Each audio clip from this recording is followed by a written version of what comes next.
तो पाकिस्तान के हमलों पर हिंदुस्तान की जनता क्या सोचती है, वो किस तरह से पाकिस्तान की इस कायराना हरकत को देखती है, ये भी आपको सुनवाते हैं।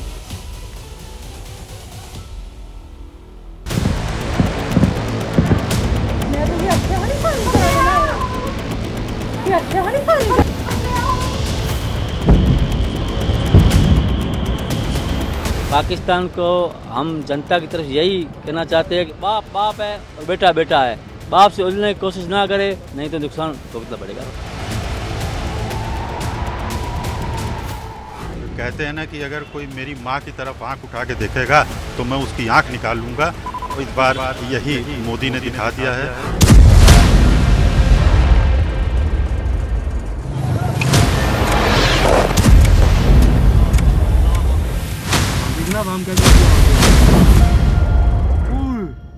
जो बदला इंडियन आर्मी ने लिया है ये जबरदस्त बदला था और कई पुश्तों तक इनको याद रहेगा, इन पाकिस्तानियों को, कि इनकी हैसियत औकात क्या है।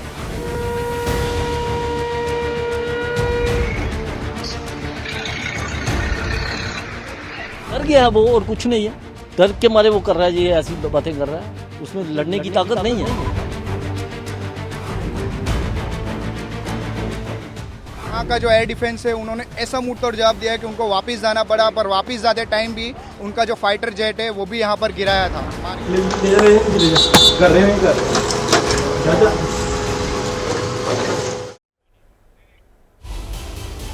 पाकिस्तान की कायराना हरकतों का हिंदुस्तान बार बार मुंह तोड़ जवाब दे रहा है। बार बार पाकिस्तान को एहसास करा रहा है कि हमसे जो भी टकराएगा वो कैसे चूर चूर हो जाएगा, लेकिन पाकिस्तान है कि मानता ही नहीं।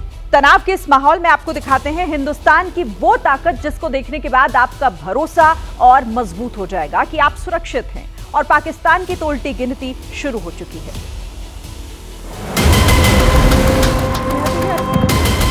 पाकिस्तान ने छेड़ा है, लेकिन हिंदुस्तान अब पाकिस्तान को छोड़ेगा नहीं।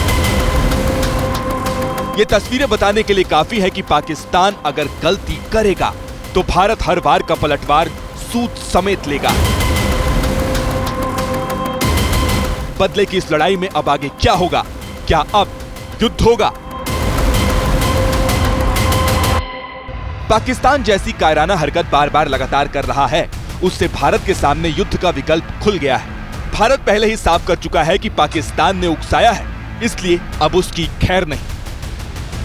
If there is an attempt at further escalation by Pakistan, it will be responded to in an appropriate domain. अगर युद्ध हुआ तो यही होगा, पाकिस्तान मिट्टी में मिल जाएगा, और इसकी वजह है हिंदुस्तान का पराक्रम, वो ताकत जिसके सामने पाकिस्तान युद्ध क्या लड़ेगा, कुछ घंटे भी टिक जाए तो वो ही उसकी उपलब्धि कहलाएगी।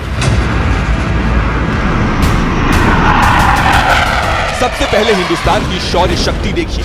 हिंदुस्तान के पास 14 लाख से ज्यादा सैनिक, 2229 विमान, 513 लड़ाकू विमान, 899 हेलीकॉप्टर, 4201 टैंक, करीब 1.5 लाख बख्तर वाहन, 293 पोत, 2 विमान वाहक पोत, 18 पनडुब्बी और 13 डिस्ट्रॉयर हैं।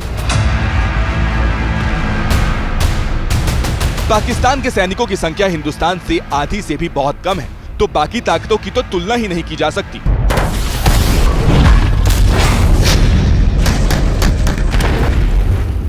अब सवाल ये है कि पाकिस्तान से युद्ध हुआ तो भारत अपने बेड़े से कौन कौन से हथियार निकालेगा, जिससे आतंक की जन्नत पाकिस्तान का काम तमाम हो जाएगा।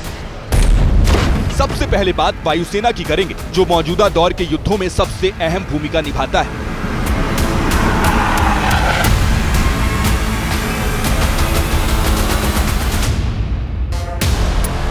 राफेल, ये नाम ही काफी है। फ्रांस से खरीदे इन लड़ाकू विमानों में ट्विन इंजन जेट है। 2200 किलोमीटर प्रति घंटे की रफ्तार से उड़ान भरने वाला ये विमान 3700 किलोमीटर की रेंज तक वार कर सकता है। इस लड़ाकू विमान की सबसे बड़ी ताकत इसमें लगी मिसाइलें और गाइडेड बम और तोप है। राफेल का साथ देने के लिए भारत के पास एक से बढ़कर एक फाइटर विमान है।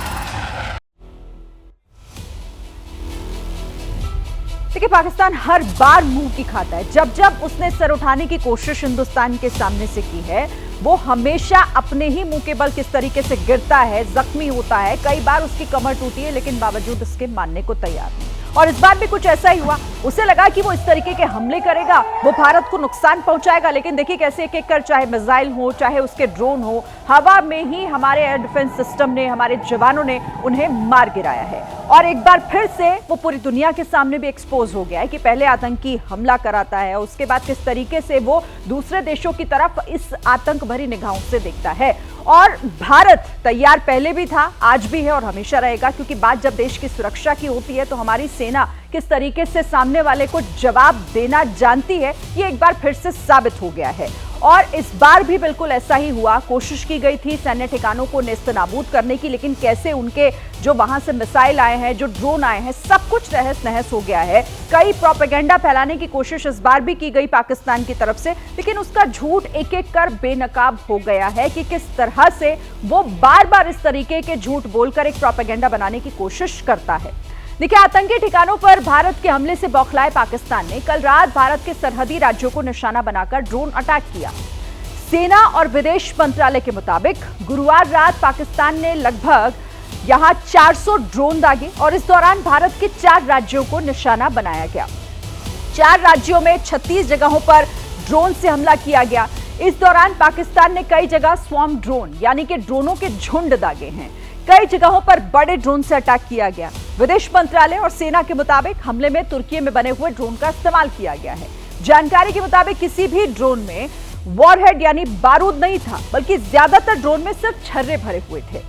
ड्रोन के टुकड़ों की फॉरेंसिक जांच हो रही है। पाकिस्तान की ओर से दागे गए सारे ड्रोन भारत के एयर डिफेंस सिस्टम ने नाकाम कर दिए और पाकिस्तान का एक भी ड्रोन जमीन तक नहीं पहुंच सका, यानी कि उसकी तरफ से जितनी कोशिशें की जा रही थी वो सब फेल हो चुकी हैं, सब कुछ बर्बाद कर चुका है भारत।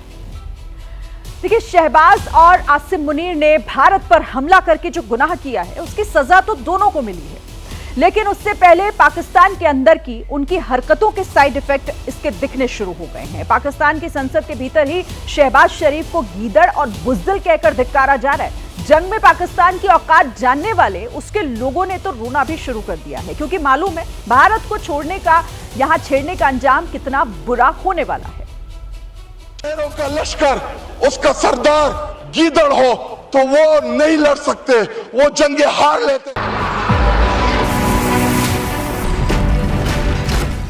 भारत पर हमले की गुस्ताखी करने वाले शहबाज शरीफ को अब तो उन्हीं के मुल्क के सांसद भी ऐसी उपमाएं दे रहे हैं, ऐसी ऐसी बातें कह रहे हैं जिसकी तस्दीक अब तक सिर्फ भारत करता रहा है। जिसका सरदार शेर हो और उसके साथ लश्कर में गीदड़ हो तो वो शेरों की तरह लड़ते हैं।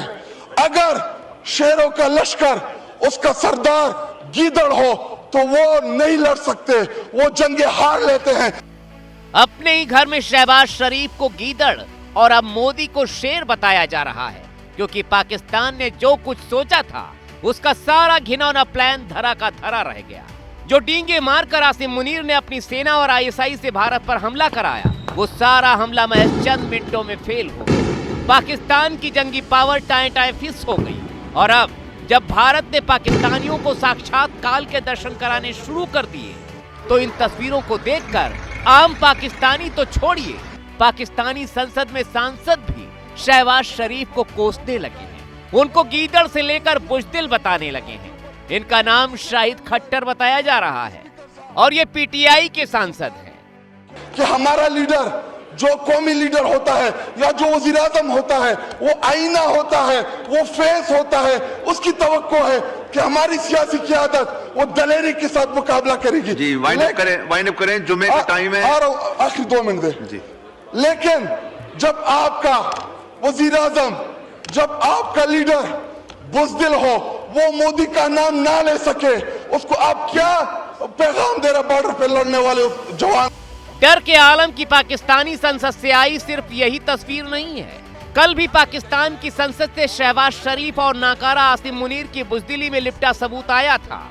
आतंक के खिलाफ भारत की पंजाब तक पहुंची बारूदी कार्रवाई देखकर पाकिस्तान के सांसद भी समझ चुके हैं कि अब शहबाज और मुनीर से कुछ होने वाला नहीं है और इसीलिए भरी संसद में शहबाज शरीफ की पार्टी के ही सांसद ताहिर इकबाल ने ऊपर वाले से रहम की गुहार लगानी शुरू कर दी, रोना शुरू कर दिया था कि भाई बचा लो। हमारी कमी है, हम मजबूर हैं, हम गुनाहगार हैं, तू हमें माफ कर दे। हम तेरे आगे सर झुकाते हैं, माफी मांगते हैं। नहीं, इसमें दो राय नहीं है मौला कि हम बड़े गुनाहगार हैं, लेकिन तेरी रहमत बहुत वसी है। लेकिन अगर पाकिस्तान नहीं माना तो अभी तो ये शुरुआत है, फिर तो ना जाने कितने सांसद और कितने पाकिस्तानी गीदड़ इसी तरह से छाती पीटेंगे और रोते हुए मिलेंगे। और बहुत से ऐसे भी होंगे जिन्हें रोने और छाती पीटने का भी मौका नहीं मिलेगा, क्योंकि अब छेड़ा है तो भारत छोड़ेगा तो नहीं।